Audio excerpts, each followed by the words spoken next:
My name is Mary, and I'm from Los Angeles, California. I heard about the non-vidi and the whole approach from a man who taught a class and talked about his experiences. So I felt very, very fortunate. Up till that time, I really wasn't seeking per se. I came from a family where there was constant seeking. So I tried very hard not to seek. But so many really tough things happened through my life that I eventually realized that I had to start trying a few things, because I became basically a control freak, trying to keep everything in order, and it wasn't working.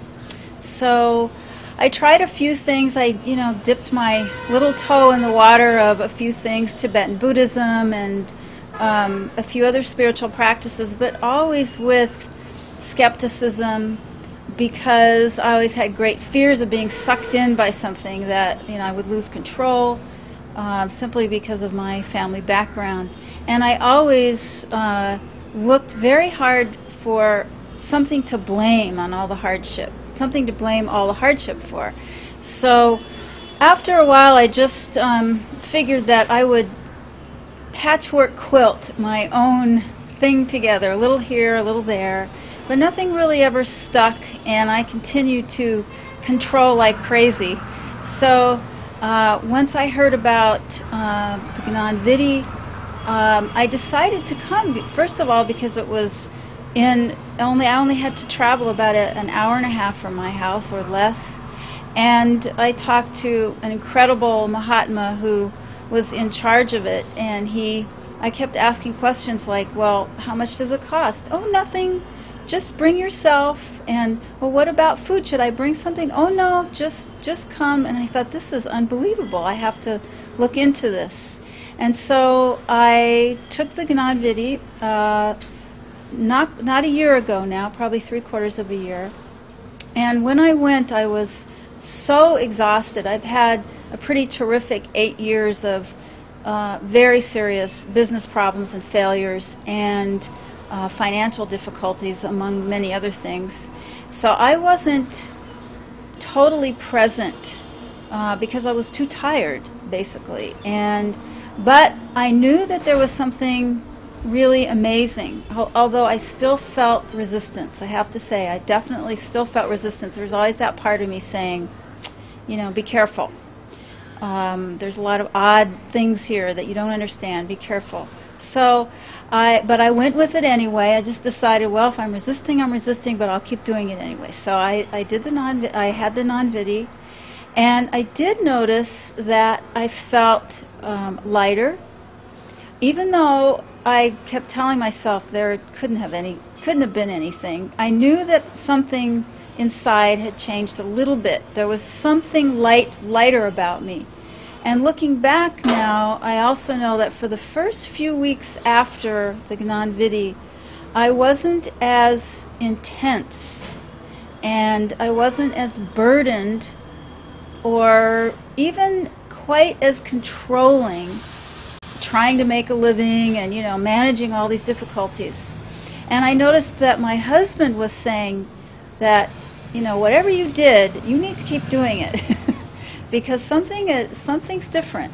So after several weeks, I fell back to my old habits with a vengeance. In fact, things got worse. Things got more complicated financially and in other ways, more scary.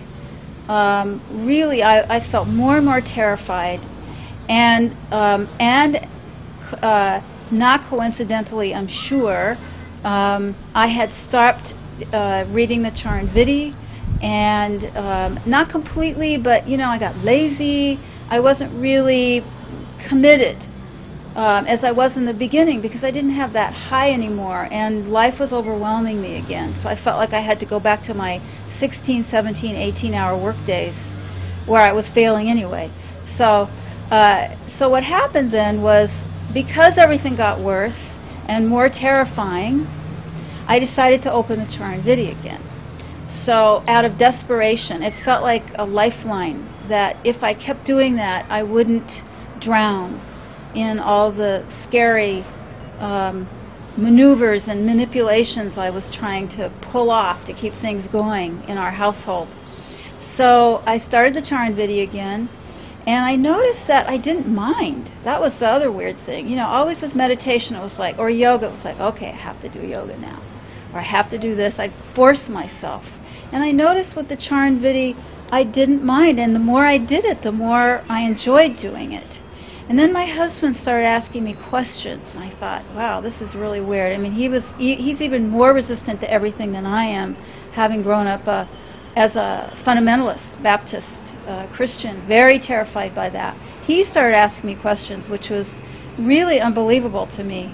So then I learned that there was an English program for the first time in India, and I thought, well, I don't have no money to even pay myself. How am I going to get to India? You know, we're living on borrowed money every second. But for some reason, my friends one night, none of whom have done this, sat me around the table and said, we all sat around the table and they said, you have to go. And I said, go to India? You have to go.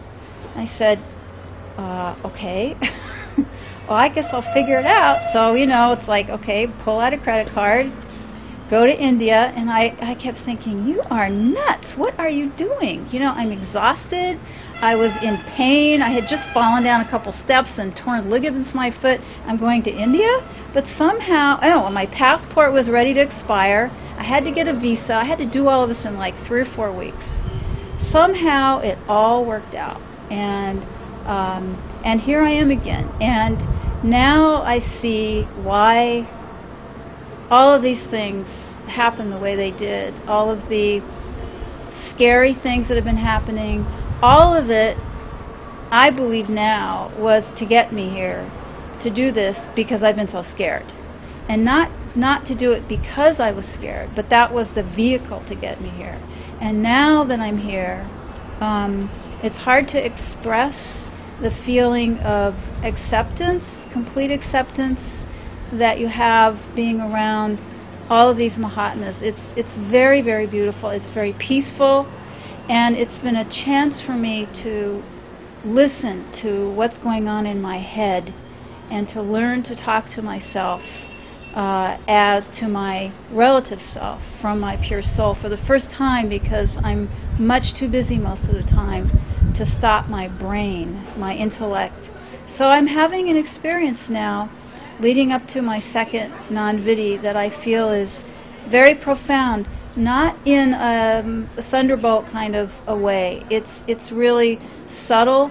I'm sure I have many more years of work ahead of me, but it's the first time I really feel that something is authentic, very real, and with absolutely no agenda, nothing to be frightened of, very loving, and very much a feeling of home. That's what it feels like here.